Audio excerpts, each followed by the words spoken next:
Hey everyone, and welcome.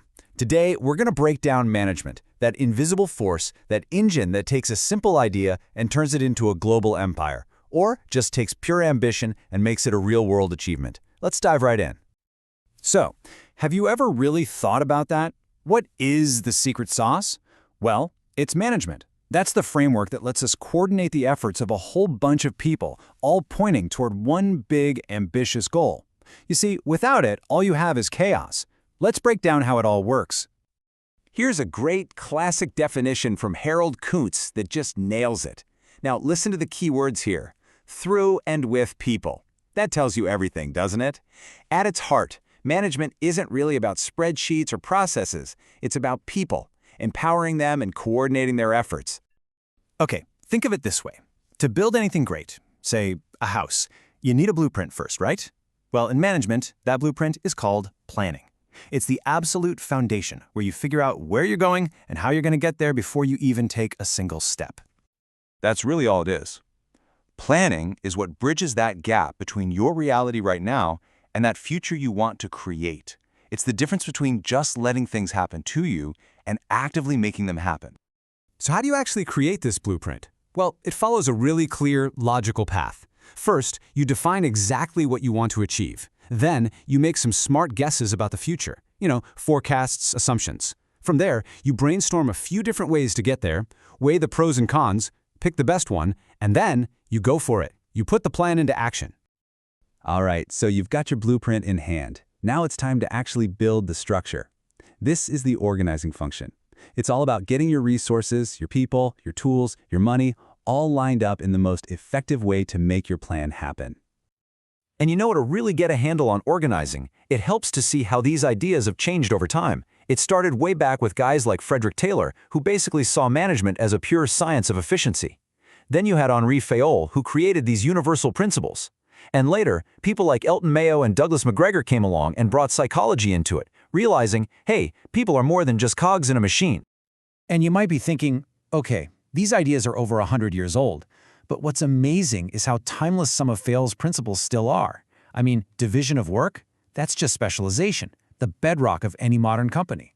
Unity of command? That's a direct shot at the confusion we see in so many companies today. And esprit de corps? That's just a fancy way of saying you need a great company culture, something everyone is talking about right now. Now here's something really interesting. Every single company has two structures working at the same time. You've got the formal one, the official org chart that everyone sees. But then you have the informal one, the social networks, the grapevine, all the unwritten rules. A truly great manager knows that the real work, the real communication, it happens in both. Okay, so you have the blueprint, you've got the structure. Now you need to start the engine, and that's the directing function. This is the human side of management, all about guiding, leading, and motivating your team to actually bring that plan to life. Directing isn't just one single thing. It's really a mix of 4 key skills. It's about supervising the work, sure, but it's also about motivating people, providing leadership and vision, and making sure everyone is on the same page through really good communication. This quote from Elton Mayo was absolutely revolutionary. His famous Hawthorne studies basically proved that people aren't just driven by a bigger paycheck. Feeling seen, feeling respected, feeling like you're part of a team, that can be way more powerful. It's all about human connection. Building on that idea, Douglas McGregor came along and asked a question that changed everything.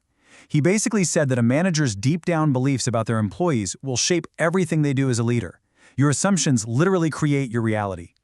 And this comparison just lays it all out. On one side, you got Theory X, which assumes people need to be controlled. The classic command and control boss.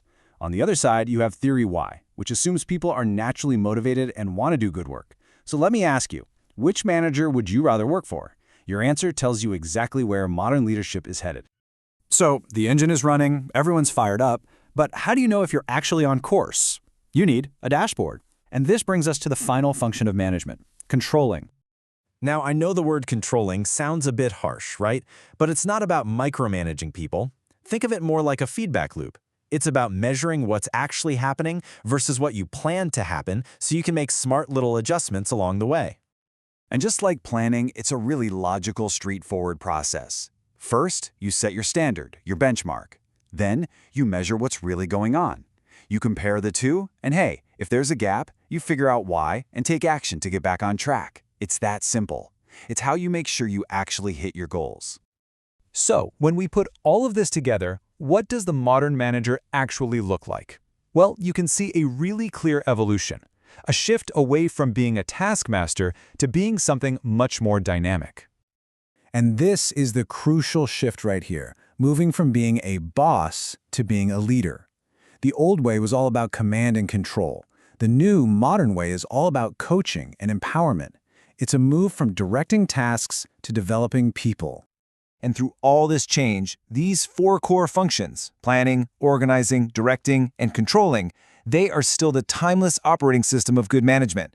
They are the fundamental building blocks you need to turn any vision into a reality. This all leads us to that ultimate question, the one people have been debating for decades. Is management a rigid science with a bunch of rules you have to follow, or is it more of a creative art form that's all about intuition? Well, the best answer is it's both. Of course it is. The principles we just talked about, that's the science, that's the systematic knowledge. But how you actually apply them with your own unique personality, your creativity, your empathy, that is the art. And mastering that blend is what makes a truly great manager.